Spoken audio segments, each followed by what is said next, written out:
Hi, good evening sa ating mga online viewers. Welcome to Throwback Kasaysayan. Ako po si Jio Guiang, Assistant Professor mula sa UP Department of History. And like what I always explain in every episode, Throwback Kasaysayan is a program that discusses or selects several important social issues of the present-day society, and inaalam natin yung historicity nitong mga social issues na to. Inuugat natin yung makasaysayang kwento ng mga social issues na dinadanas ng ating lipunan sa ngayon, no? Very interesting ang ating topic for tonight. Pero bago tayo magtungo dyan, alamin muna natin ang COVID statistics for today, March 25, Thursday. So makikita niyo sa inyong screen ang statistics na nakapost lagi sa Facebook page ng Quarantalk Media. So ito, COVID-19 cases in the Philippines as of today, Thursday, March 25, 2021. Ang total active number of cases natin ay 99,891.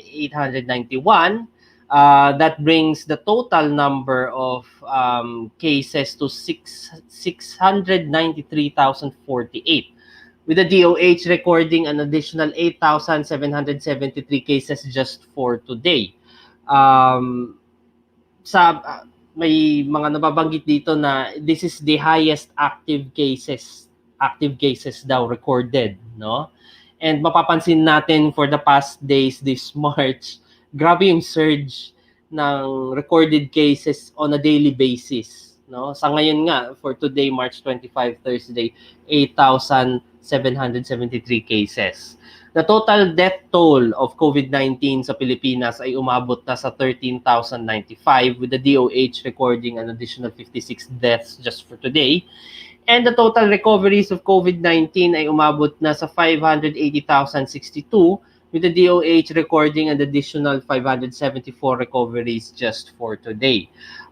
So glaring at nakakabahala ang total active cases and ang recorded cases on a daily basis, yung surge na nangyayari, no? So we call on the government to implement more effective policies on handling this pandemic, because we're back to square one. We're here again in just like we've been in around March 2020, no? It's been a year already. So, tinatawagan natin ang ating gobyerno at gayon din ang bawat mga Pilipino na tumugon dito sa crisis na ito, no? Maging vigilant, no? And observe minimum health protocols. Okay? So, important ating topic. Medyo matagal tayo nag-hiatus, no? Puro replay. Buti naihabol natin yung ating first live episode for March for tonight. Mahalaga ang ating topic dahil may ginugunita tayo ngayong March at makikita ng ating mga online viewers sa screen ang ginugunita natin specifically, no? Sana nakikita. Ayan. Okay? This is the official poster from the Philippine Commission on Women commemorating the 2021 National Women's Month celebration. #Women Make Change, no? International Women's Month, March, no? Pinagdiriwang natin ng buong taon at related dito ang ating topic for tonight. Okay? May nakita nyo naman siguro sa ating mga posters na nakapaskil sa Facebook page ng Quarantalk Media for today. Ang ating topic, of course, history, ang mga palaban na kababaihan ng kasaysayan. Ito ay si Commander Liwayway. Noong panahon, ang kanyang heroism ay na-exhibit nung panahon ng Japanese occupation, no? Ito nga, ilan sa mga photos niya. Nagawa na siya ng documentary, gaya na nakikita niyo sa inyong mga screen, sa Eyewitness, Binibining Commander, no?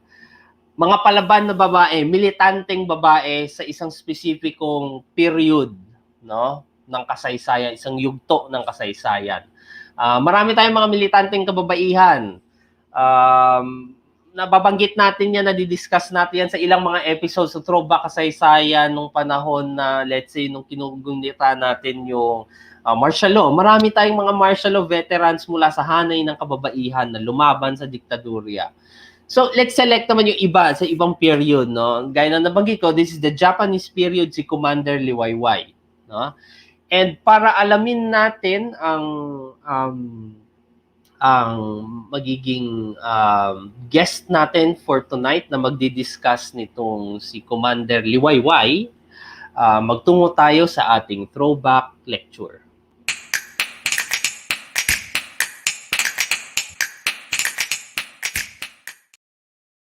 Okay. Guest natin tonight, hindi na siya bago sa Throwback Kasaysayan. Ilang beses na siya nag-guest sa atin dito. Colleague ko siya sa UP History Department. Mga kasama natin for tonight si Professor Diego Magallona. Hello, Diego. Hello. Hello, Prof. Gio. It's nice to be back. One-on-one kami ni Diego ngayon kasi usually tatlo. Kasama na si Aaron. Si Aaron Viernes, no? So, hindi dapat co-host si Aaron Viernes pero may iba siyang commitment for tonight. So, kamustahan muna tayo? Kumusta ba diyan sa lugar ninyo, Diego? Hindi ka na lumalabas ng bahay, sabi mo kanina. Oo. Hindi na, may mga checkpoints na, tapos ayun nga, 'di ba? Malala yung number of cases, so ako medyo napapraning na ako. So, ayoko na lumabas unless really necessary. So, anyone naman ay mapapraning sa panahon ngayon, hindi ba? So, kailangan natin magpalakas ng katawan. And online classes, di ba? I think sa UP, we're about to enter into this reading break. Di ba? Magre-reading break na ata eh. Reading break na pa? Holy Week. I think it's Holy Week. Diba? Mag-coincide sa Holy Week, which is next week ba? Next week ata. Or next week. That's basta sa April. First week of April, no? Oo. Now, kung matatanong ng ating mga online viewers, itong si Prof. Diego, ang kanyang period of interest is the Japanese period, Japanese occupation of the Philippines. Marami siyang mga lectures and mga studies na related din dito. So, I mean, interested din si Diego sa contemporary period. Pero ang alam ko talaga is particular interest mo yung Japanese occupation, no? Tama ba? Yeah. Mostly doon sa area ng yung Japanese occupation, pati ang and the immediate period after, no, yung Third Republic, contemporary na yan. Contemporary, oo. Ano ba yung background lang sa ating mga online viewers? Ano yung nag-stir ng iyong interest? What attracted you to this particular period in Philippine history? Honestly, unfortunately, there's no real deep explanation for that. Okay lang yun. Just like ever since I was a kid, di ba, mahilig ako sa mga, di ba, military topics, di ba, wars. It's just something I've been interested in. So, nag-carry siya sa studies. Naging na siya when naging serious matter na siya nung kolehiyo, no. Ganyan din naman ako din naman nag-history major ako dahil napanood ko yung National Treasure yung Da Vinci Code, mga ganyan. Kasi di ba may historical fiction to mga to no? So, steer ng interest, tapos maging seryoso ka na sa disiplina, no? Ako naman, mga World War II movies, mga video games. Saving Private Ryan, mga ganyan. Di ba? Yeah. Call of Duty. Tama, Call of Duty. May World War II. Di ba? May World War II na di ba? Kasi nag-start ata ang dami ng games sa World War II. So, diba? So, yun talaga yung mag-aano. Naging career path. Yeah, pero mas serious nga. Pero actually, I wanted to point out na very I think it's very nice na ngayon World War II ng topic, no. Malapit na actually ang araw ng Kagitingan, no. 2 weeks from now, no. April 9. So, yun, di ba? Usually commemoration yan ng World War II. no? Kasi that is the date of the fall of Bataan, di ba? So, naging busy yung isa nating colleague na senior faculty, si Dr. Rico Jose, sa mga napakadaming webinars because of the 75th, tama ba? 75th commemoration of, is it the 75th? 2021 ngayon. So, I think, alam ko like, oh my God, math. Kasi 2021, so I think 80th anniversary na ng 80th, ng oo. start of the Battle Pacific. of Pacific War. Battle of Manila, tama ba? Even though, hindi, wait, ano ba yung 75th? Alam ko, di ba, 1941 kasi nag-start eh. So, kahit December 1941. Pero alam ko, totoo. Yun na tayo naka-position, no, for that 80th anniversary. Kaya ang daming mga webinars ni Dr. Jose na nakikita natin online. Si Dr. Jose ang foremost Filipino historian on the World War II, the Japanese occupation of the Philippines. Siya ay naging teacher naming dalawa ni Diego. Idol yan si Sir Jose. Gawan Chancellor Awardee. Di ba? Para sa natatanging researcher at natatanging guro at Metro Bank Awardee. One of my favorite teachers. Oo, galing magturo eh. Naging guest din ng Throwback when we discussed the diplomatic history of the Philippines concerning the United States. Yan ang kanyang area din eh, diplomatic history. So anyway, let's go back to the lumihis na tayo sa kamustahan natin. Sige. Let's go back to the subject of our discussion. Today is International Women's Month, March. Yan ang kino-commemorate natin. At gaya nung binanggit ko kanina sa yung ating preview, ano ba yung sino ba si Commander Liwayway?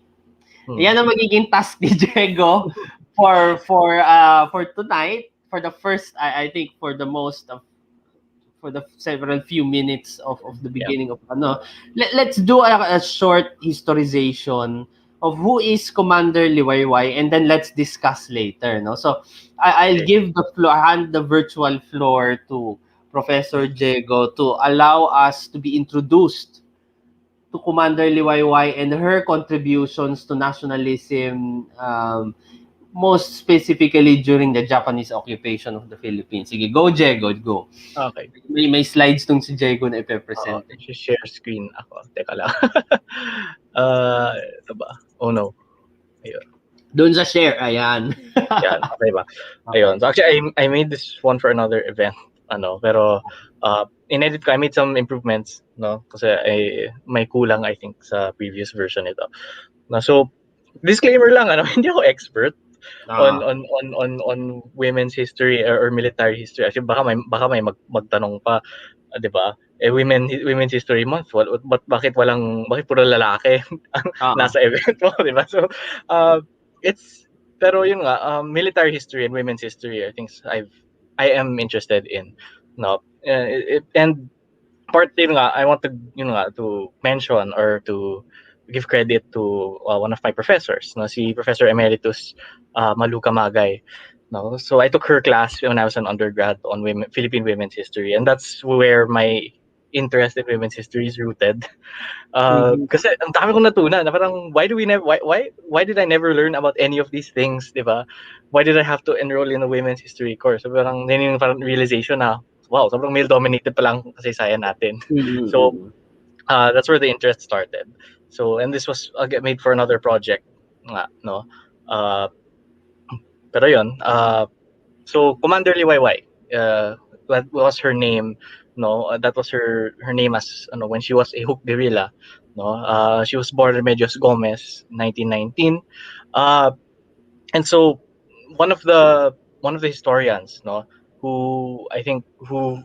she's the historian who really brought her story out, no, to many people, no. One was Vina Lanzona, no, in her book Amazons of the Hook Rebellion. And I think dun sa libro niya, I think that's what really brought her story out to many people at first. Tapos later on, diba, more people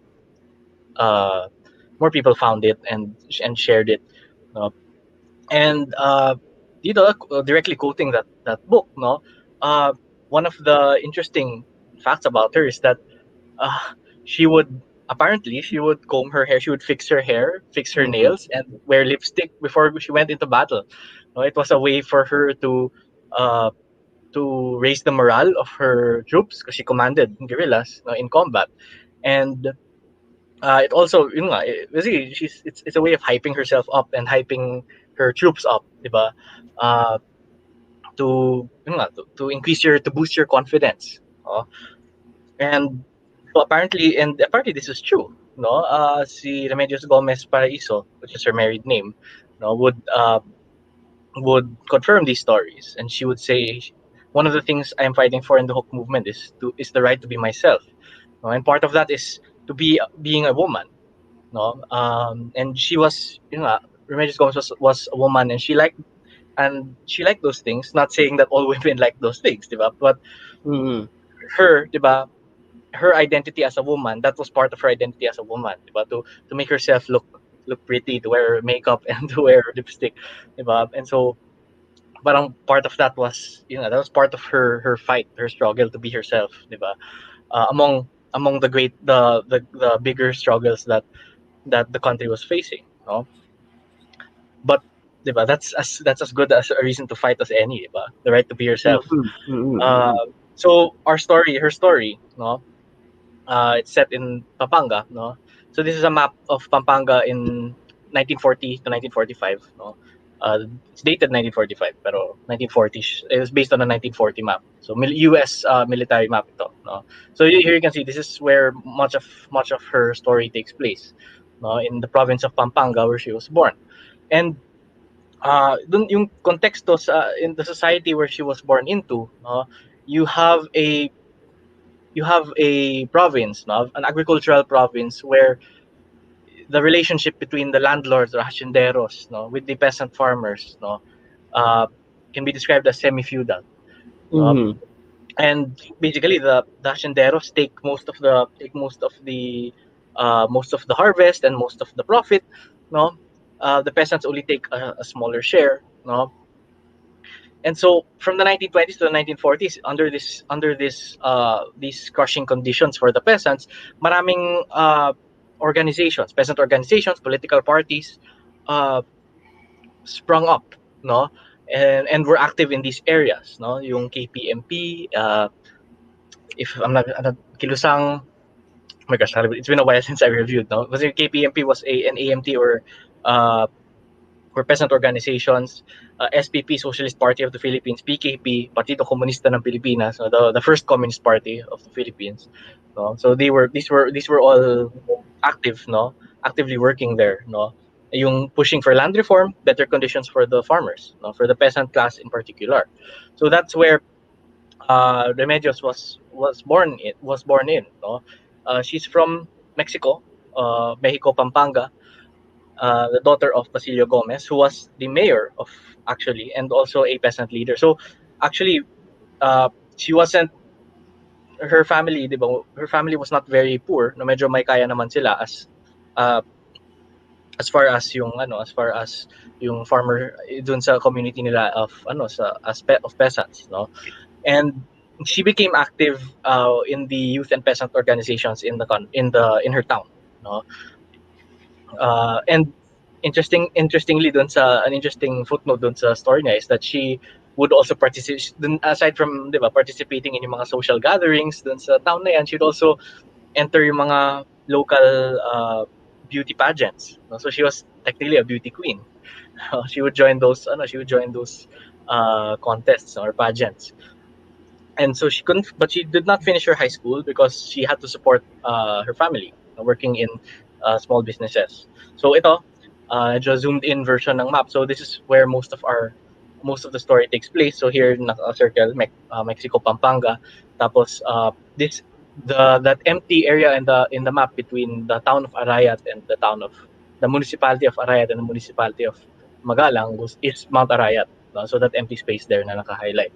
Mount Arayat is a key feature in the province of Pampanga because it's it's a mountain in the middle of really a mostly flat area or flat province, no? Patag, diba? Kapatagan mostly yung Pampanga. Mount Arayat stands out, no? Literally kasi bundok siya in the middle of all of that. So with its forest and its difficult terrain, that would be an important landmark. So ito yung itsura niya, modern day. So you can get a sense of the scale. So this is where much of her story takes place under the Japanese occupation. So we know already. Yeah, just to breeze through it, they invaded in December 1941.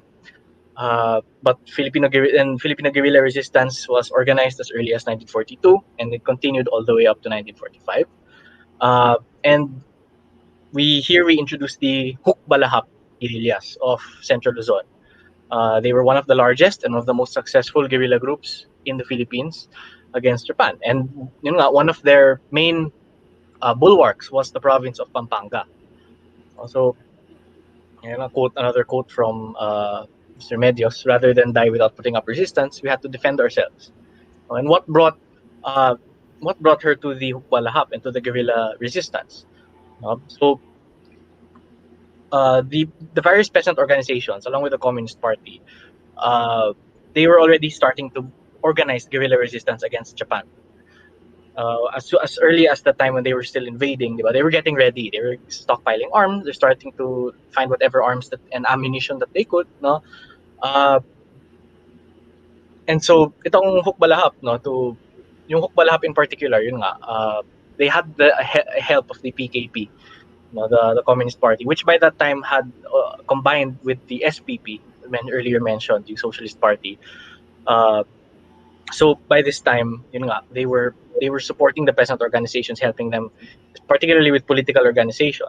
And so, itong Hukbalahap, meron silang recruits actually went through an education, a short training course and education course for both politics and military training.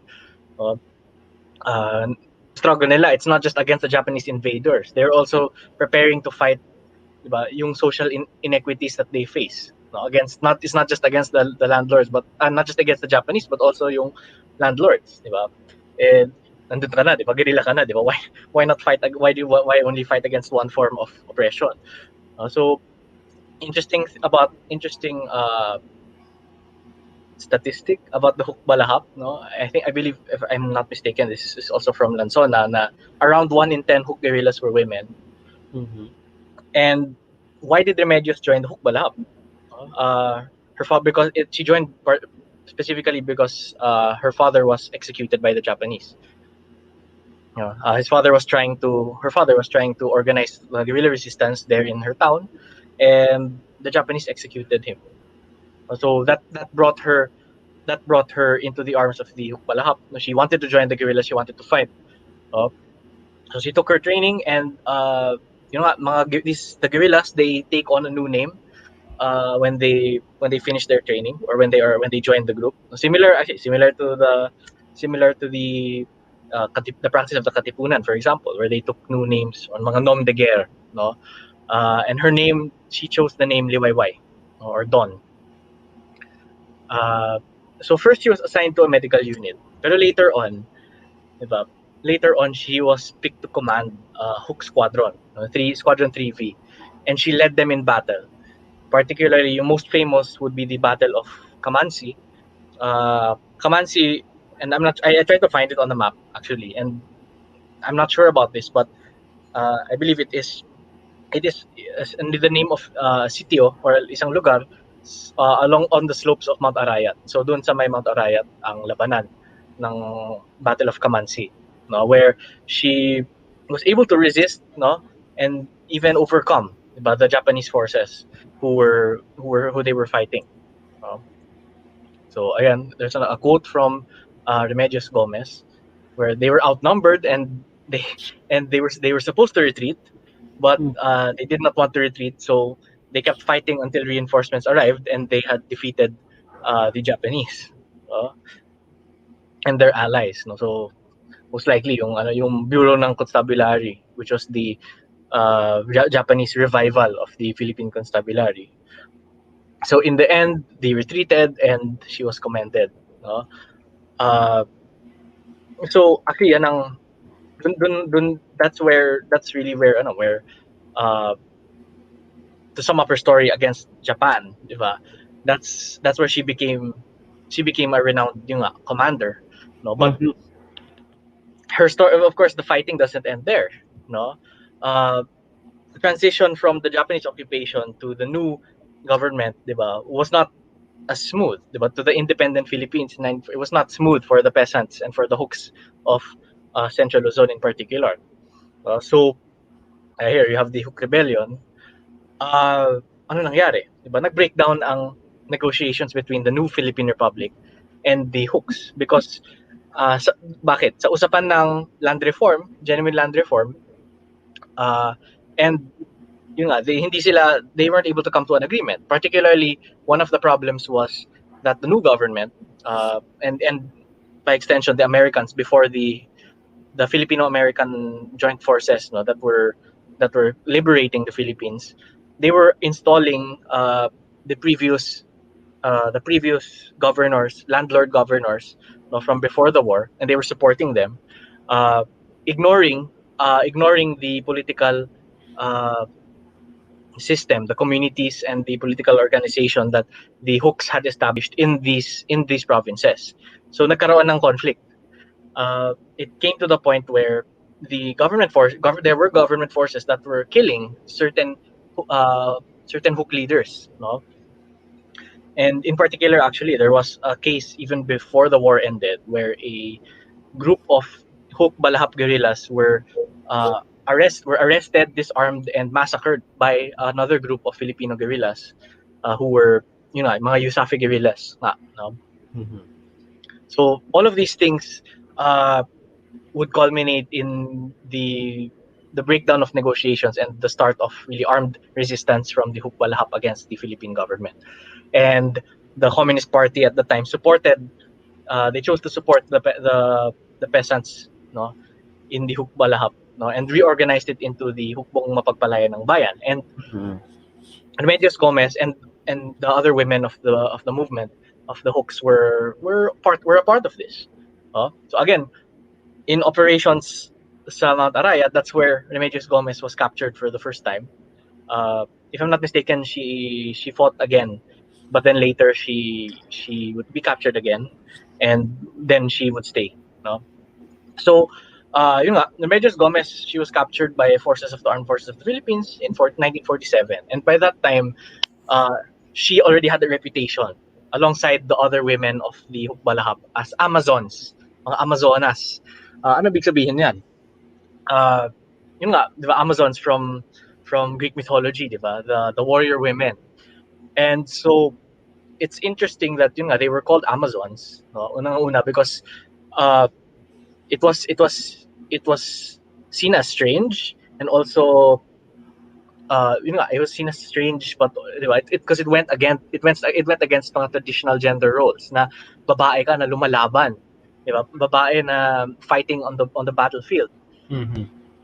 Well, technically, diba, there have been women fighting on the battlefields, diba, since the Philippine Revolution, but in this case, it was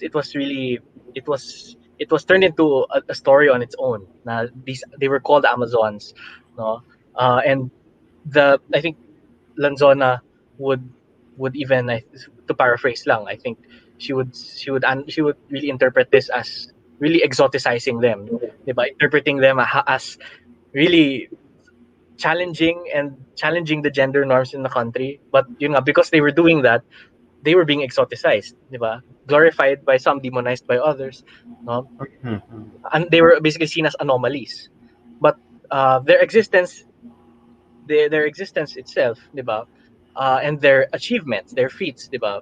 They did challenge Philippine gender norms and highlighted yung nga contradictions in the struggle for justice. Paano? No? Because it's not only the enemy, no, that labeled them Amazons, or that made a big, that made a fuss over them being women, diba? Women fighting for the country, women fighting for justice and for liberation, diba? Even sometimes, even their fellow guerrillas would mock them and would look down on them, even, diba, na women, that they were women fighting, diba? Fighting in battle.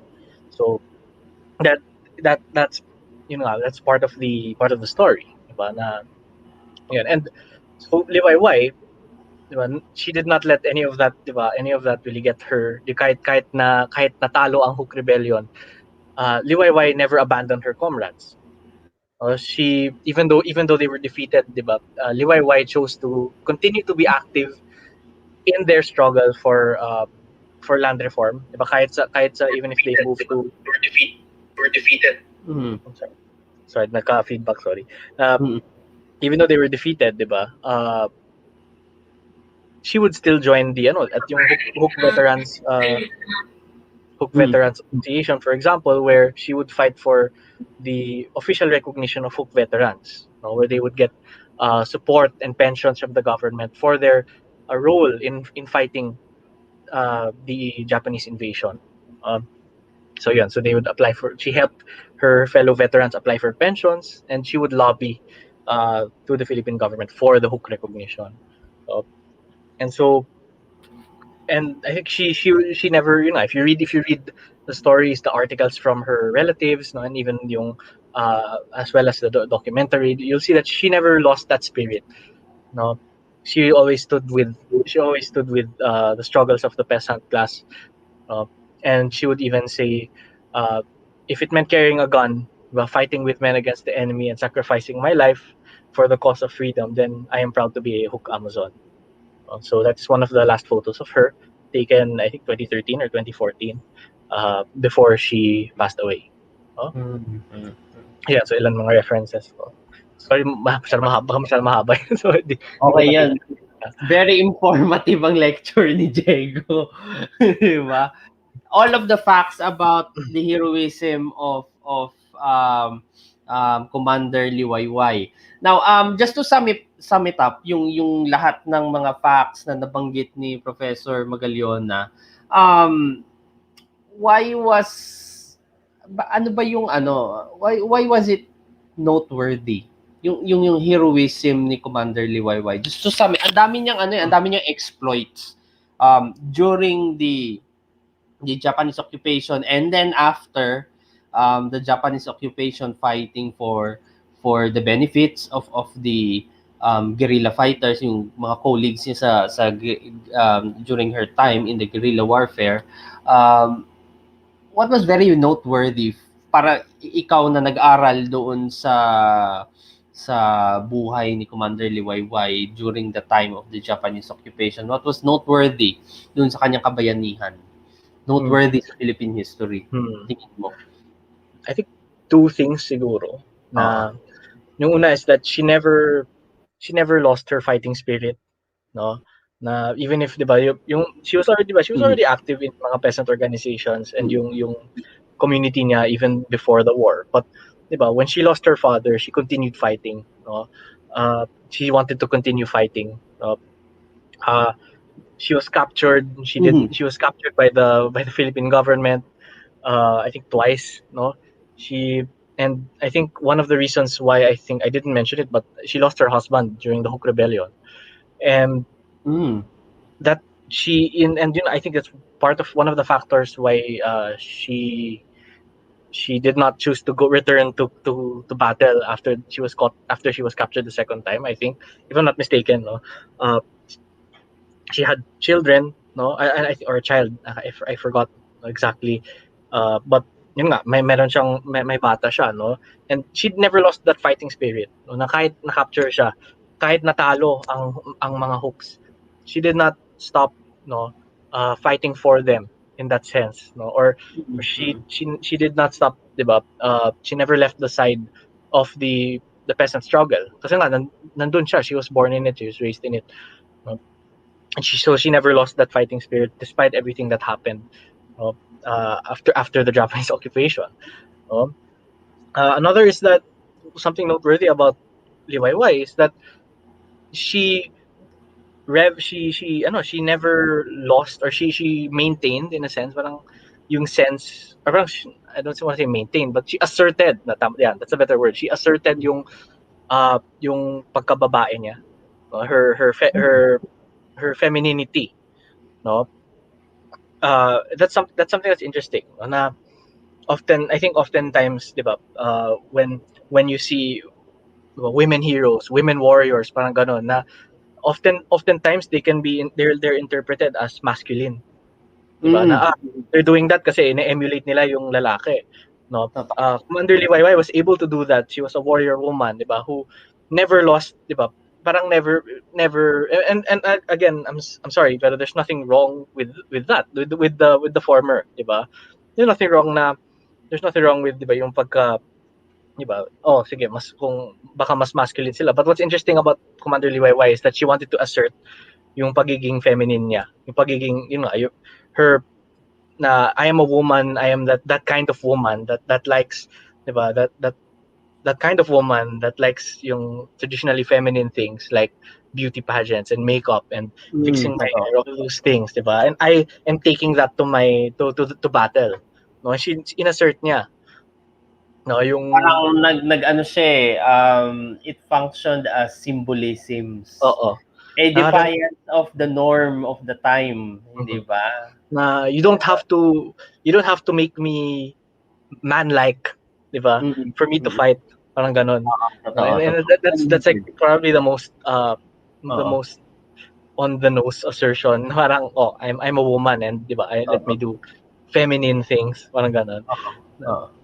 And she was able to do that. So those two things, diba? She never lost her fighting spirit, and her ability to assert her femininity, in the time of war. I mean, it's not just a masculine thing. It's not just for the men, diba? Parang ganon. True. Ang given doon sa mga na-discuss ni Diego, based doon sa mga na-discuss ni Prof. Diego, ano kaya yung exceptional traits na inexhibit ni Commander Liwayway during her time in the guerrilla warfare that made her a very unique woman at during her time? Siguro ang isa dito pwede nating ma-highlight is yung sinasabi ni Prof. Diego kanina na, hindi ba, she wasn't afraid to assert her femininity in the context of war, most especially, where everyone expects you to be exhibit brute force. Di ba? Naka-lipstick siya. It's a symbolism na lumalaban yung kababaihan, hindi ba? Yeah. Ano pa yung, di ba? Ano pa yung iba yung na related dito sa, very interesting yung ganitong notion na may ganitong assertion di ba? Yeah. During that time in the 40s, na alam naman natin na may mga stereotypes, di ba? Gender stereotypes, they would fit you into gender roles, hindi ba, in the society. So, what were her exceptional traits? Si Commander Liwayway. Okay.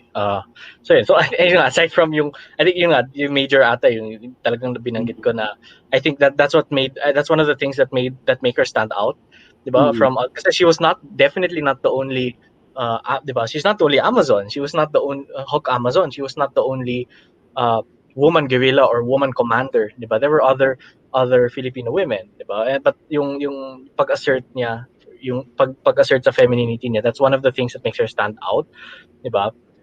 Again, not to reduce the contributions of the other women, diba? Pero parang naging simbolo siya because I think it's a thing that naging simbolo siya because of that.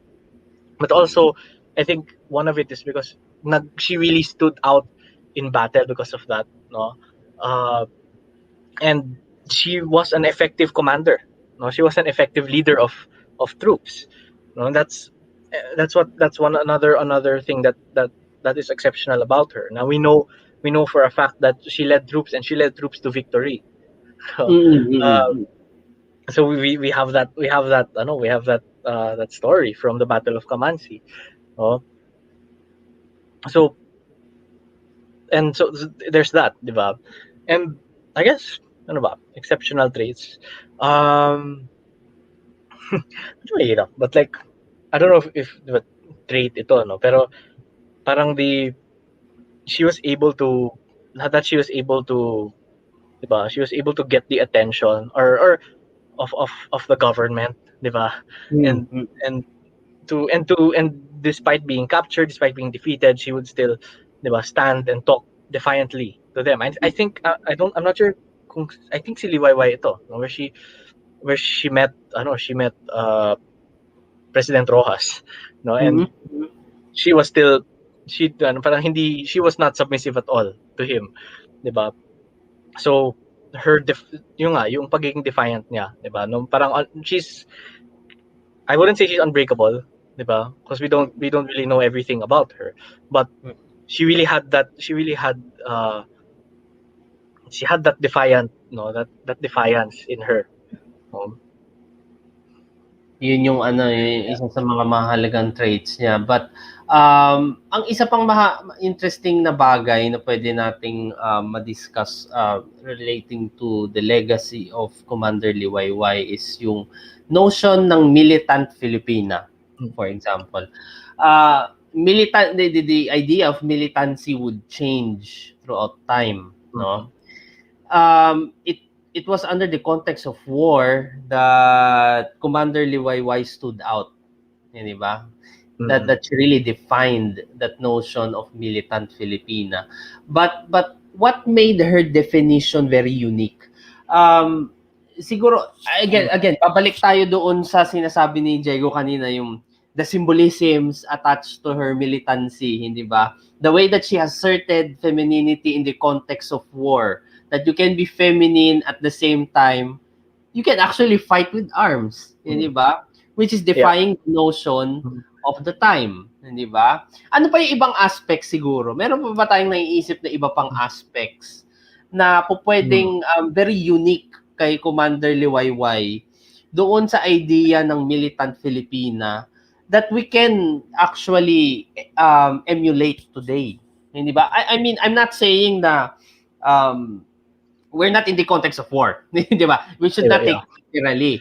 Pero ano yung legacy, yung lessons, di ba, that we can emulate from the militancy of a Filipina na in-exhibit ni Commander Liwayway? Ano yung mga yon? Ano yung mga defining, ano yung mga, how did she define militant Filipina? And we can connect it to today, to apply it today, di ba? I guess, well, one way to look at it is, I think another reason why she stands out again is being a Filipino who asserted her femininity nga at the time of war, compared to, say, diba, other Filipina heroes na parang warrior women na, or na that parang that part doesn't stand out as much, diba? Or compared to other women heroes of World War II na more on the traditional feminine side, diba, yung contributions nila. Like for example, oh my god, na brain fart, sorry. Pero ayun nga, you have Remedios Gomez is like, how does she stand out in that and really define yung militarism, militant, di ba? Militant, paging militant na Filipina. It's that yung part of it comes from her peasant background, definitely. Yung that I mentioned earlier na, yes, she came from a peasant family, but her family was one of the more affluent ones. So they were not really poor. You don't really describe them as poor, diba? But at the same time, diba, naging active pa rin siya partly because of her father, who was a peasant leader, diba? She was active, no? She was active in the peasant organization. She was a part of, she was a part of the struggles of her community, no? She was involved with her community. No? And I would think that gives you, diba, yung connection mo, diba, na your connection to your community and to the struggles of your community, no?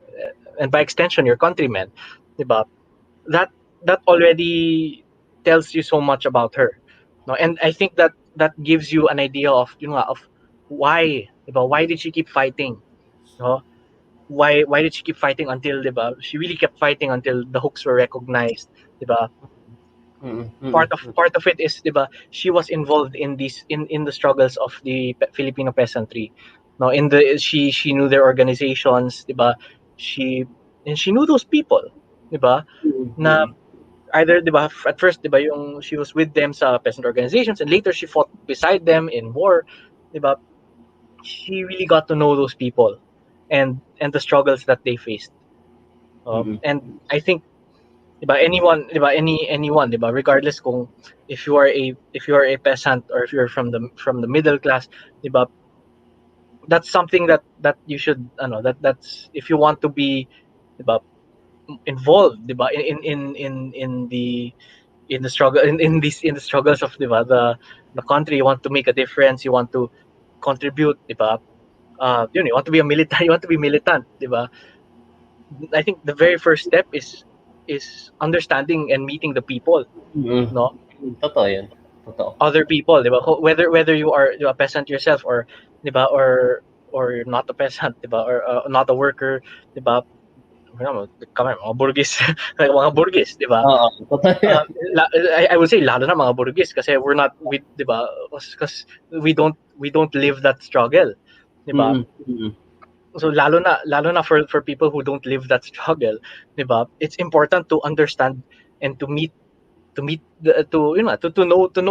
that struggle, no, to so to know to join organizations or to meet at least, diba, to understand, diba, the people, who the people of your community, no, to be a part of your community, diba. Unang-una, I think that's the very first, because I think that's yung defiance, yung unsurrendering spirit, ni fighting spirit ni Liwayway. I think it really goes back to, yun nga, her connection, to her community and to what they were fighting for all this time. I think yun yung isang maganda yung nasabi na in-emphasize, in-underscore ni Prof. Diego kanina, no, na ang isa sa mga talagang tumatatak na legacies ni Commander Liwayway is yung grassroots connection niya. Gaya na nabanggit mo, you have to live it, live the struggle to understand it, hindi ba? You have to be immersed doon sa doon sa struggles ng masa, no? At nagawa ni Commander Liwayway yun. And this is the very fact that this type of, I think that's one of the more defining features of the notion of militancy that Commander Liwayway exhibited. Yung connection niya sa struggle nung masa. At she brought it to the fore, di ba? To the narrative of the struggle during the war, hindi ba? And then afterwards, no? And that is what is I think every government is afraid of, di ba? Kasi ito yung mga women leaders na who really understand the struggle of the masses. They've been there, hindi ba? They've immersed with the masses, and then they bringing it in front to be at the top of the narrative. At yun yung kinakatakot ng mga, hanggang sa ngayon, alam natin na kinakatakot yan ang gobyerno. Hindi ba? So, in connection to that idea, given the present day circumstances, we live in the time where nag-emerge yung grabe yung toxic, yung patriarchal na lipunan, yung toxicity na dinadala noon because of what? Our leaders are the primary peddlers and enablers of that attitude in the society. Look at Duterte, for example. In our present context, hindi ba? And inaano niya, takot. Ako, this is only my opinion, no? Hindi ito opinion ng mga ayan, may nagbagay toxic masculinity, no? Hindi ito opinion siguro, or maybe opinion din nila, di ba? But this is my personal opinion na eto si Duterte takot sa mga babaeng palaban, eh. Hindi ba? I agree, definitely. Laila de Lima is in prison. Bakit? How many years, diba? How many years has he been making misogynistic comments? Ang dami, hindi ba? Ang dami. Years. It's ganong type of leaders yung na-underscore in our present day context. And then here we are celebrating International Women's Month. may pa-statement pa yung Malacanang. I don't know if that's genuine because iba yung pinapakita ng leader diyan sa Malacanang na misogynist siya. Di ba? But the question being given this present day circumstance na meron tayong mga leaders, major leaders from the higher ups, misogynist, toxic masculinity yung pinapaano nila, how can we how do you call this? How can we underscore pa yung legacy ni Commander Liwayway in order to serve as an inspiration to the Filipina and the youth in general? How can we underscore that? Kasi grabe yung pinagtatawanan pa ng mga ibang Filipinos yung mga misogynistic jokes ni Duterte, mga sexist jokes grabe yung mga na-enable to ngayon sa lipunan and now we have an example of a militant Filipina in one part of our Philippine history. How can we underscore the legacy of Commander Liwayway given this context para magsilbi siyang inspiration sa Filipinas and sa youth in general? Sa tingin mo, Diego, paano? Yeah. Actually, honestly, I can't presume to give, to say what can inspire our Filipino women. But I think for me, because I think Liwayway, she inspires even me. No, so I think I think her story can be really for anyone. But I think definitely, for Filipino women, definitely. But her story can really be, it can inspire anyone. No, and part of it is I think I think if I had to give, like, I don't know, parang masyadong moral. I wouldn't say morals, but ways in which how can Commander Liwayway inspire us today? No, part of it is her struggle was just more than one struggle, diba? A lot of stories highlight her, diba? Highlight yung yung fighting for her identity, no? Yung assertion ng identity niya, no? But also remember that the struggle that they had there was the struggle of a nation also, no? And those two are linked, no? Hindi sila, I wouldn't say that they're totally exclusive from each other. Definitely part of yung, diba, part of liberating yourself, diba, is liberating your community, no? The people who you live with, diba, who you share this country or even your your province, diba, your community with, no? And so I think Commander Liwayway can really inspire us, diba? Inspire us first to be ourselves, no? To assert yourself, diba? To be yourself, no? But also not to detach but at the same time not to detach that, diba? Not to detach your struggle for your own identity, your struggle for self, not to detach that with, diba, with the need, with yung needs and yung struggles of the people around you. Kasi nga you're not in a vacuum, no? So yun, it's twofold na you shouldn't don't forget about yourself. It goes the other way, diba? In caring for in caring for those around you, don't forget about yourself din, no? You're also so like in struggle, in the struggle, no, for justice, for liberation, diba? It's kasama dun ang liberation ng sarili, diba? Your own freedom, no? Your own freedom to be yourself, no, is part of that, no? So yeah, hindi talagang hindi separate yun. May mga ilan tayong comments mula sa ating mga online viewers. Si Alia nakikinig. Hello, Alia. Nag-comment siya. Hello, Alia. Si Alia Abadia. One of the ways in which she defined, si Commander Liwayway, defined what it means to be a militant Filipina is that the traditional notion of being a woman caring for one's community is often limited to being in the background, being only supporting men on the battlefield or out in the field. But the care that she emulated was a broader word of care, in that care did not necessarily mean backing down or being in the background, but care was extended towards a care for every oppressed and exploited Filipino. And that care means also fighting for genuine liberation for all. Pwede rin sabihin na she did not limit her role of a woman to one only in the house. Pero she kept both identities of fighting on the battlefield but also having a family, giving birth, being a mother. Talagang, that's true. Ganda ng comment ni Alia. Thank you, Alia, for that comment, no? At ang dami nating napag-usapan. 1 hour na yon, no? Kulang talaga ang oras. 1 hour na yon napag-usapan natin tungkol kay Commander Liwayway.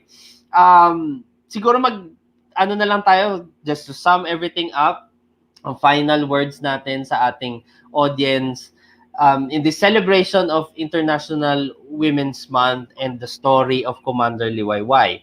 So para dyan, magtungo tayo sa ating pagtatasa. Naghintay tayo ng queuing. Queuing na.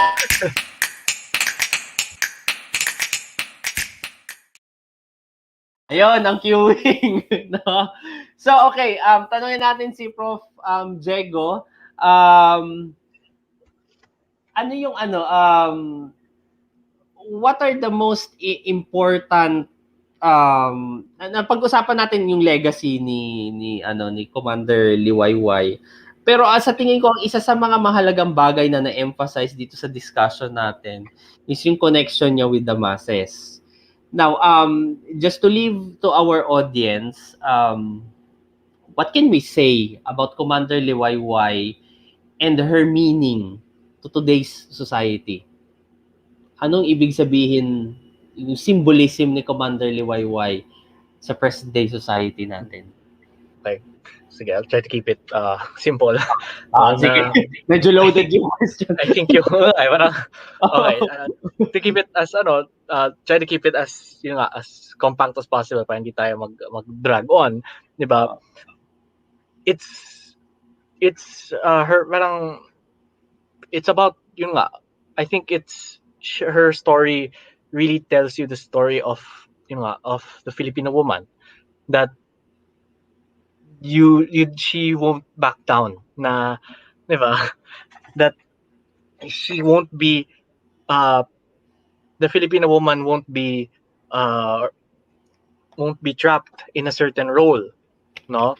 Na women can be yes, well, women can be traditional, diba? They can be mothers, they can be in the household, but women can also go on the battlefield. They can carry rifles, they can fight, they can lead other soldiers into battle, no? I think that's I think one of the biggest things to take away, diba? At the end of all of this, na hindi makakahon, diba? Hindi dapat makakahon ang kababaihan sa isang role or stereotype, diba? They can be anything, diba? And everything if they want, diba? And if it's up to them, no? And men especially shouldn't try to cage them into whatever role we think, diba, is appropriate, no? Liwayway defies all of that, no? Tama. Ang para sa akin naman, ang takeaway ko dito sa discussion natin is ilalapat ko lang doon sa present day society natin, sa mga dinadanas natin ngayon. Dito mo mapapatunayan na mahalaga yung militancy ng kababaihan sa ating lipunan. Makita mo yung example ni Commander Liwayway. Ang dami niyang pinaglaban, ang dami niyang role sa battlefield. Pero ang tumaktak doon is ano bang ibig sabihin nung pinaglalaban niya? Hanggang ngayon may ibig sabihin pa rin yung pinaglalaban niya. Pinaglaban niya yung kapakanan ng mga masa, hindi ba? Dinala niya yan sa battlefield, dinala niya yan outside the battlefield, hindi ba? Kapakanan ng oppressed na Filipinos, pinaglaban niya yan. Yun yung kanyang symbolism sa tingin ko na isa sa pinakamahalagang symbolisms niya na pwede nating madala. At hanggang sa ngayon, we are still fighting for the same things na pinaglaban ni Commander Liwayway, no?